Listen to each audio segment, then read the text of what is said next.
그러니까 이제 민주당이 오늘 탄핵 절차를 밟겠다라고 이제 한과 동시에 오늘 오후에 지금 헌재 결정이 나왔지 않습니까? 발표가 나왔는데 그 의미는 헌법재판소도 만약에 지금 최상목 대행까지 탄핵을 하게 될 경우에 대행이 되는 겁니다. 그러니까 이런 사태에 대해서 헌법재판소가 본인의 책임도 있을 거예요. 왜? 빨리빨리 결정을 못 해줬던 책임감이 있을 겁니다.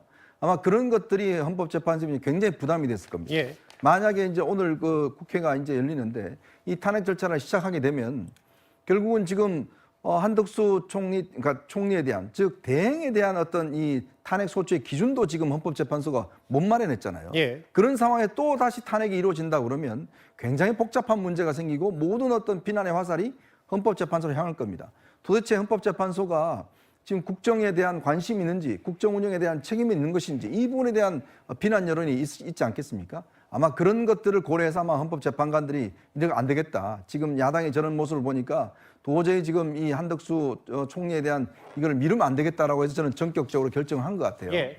그런 어떤 상황이고, 그러니까 결국은 이 민주당이 지금 너무나 조급한 측면들 때문에 예. 이게 지금 헌법재판소가 본인들 뜻대로 움직이지고 않는 데 대한 굉장히 어떤 두려움이 있는 것 같습니다. 아마 어제 이재명 대표도 이 당 지도부를 저녁에 만난 자리에서 도대체 정보 있는 사람이 없냐 이런 이야기를 했다고 그래요. 그제 그랬다는 얘기가 있죠. 비공개 자리에서 이재명 대표가. 따지고 보면 저는 솔직히 이 헌법재판소 움직임에 대한 가장 어떤 핵심적 정보는 이재명 대표가 알 겁니다.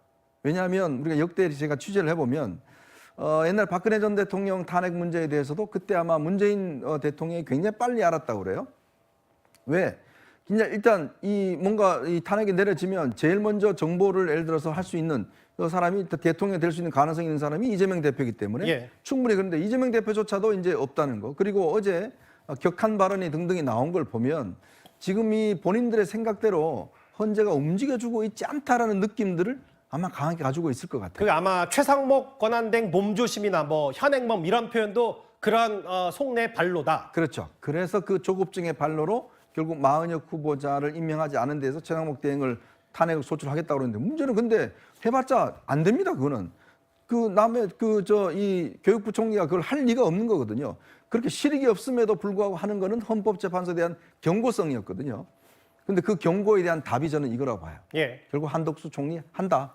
이래버리면 사실은 이 최상목 대행의 탄핵 의미가 아무런 없어져 버린 거 아니겠습니까? 즉 저는 오늘 한편의 이 헌법재판소의 어떤 발표는 탄핵을 계속적으로 남발하고 있는 야당에 대한 경고성도 저는 분명히 있다. 더 이상 이런 거 가지고 하지 마라. 예. 우리가 국정 정상화한다. 저는 그런 의미로도 저는 읽힐 수 있지 않을까라는 생각이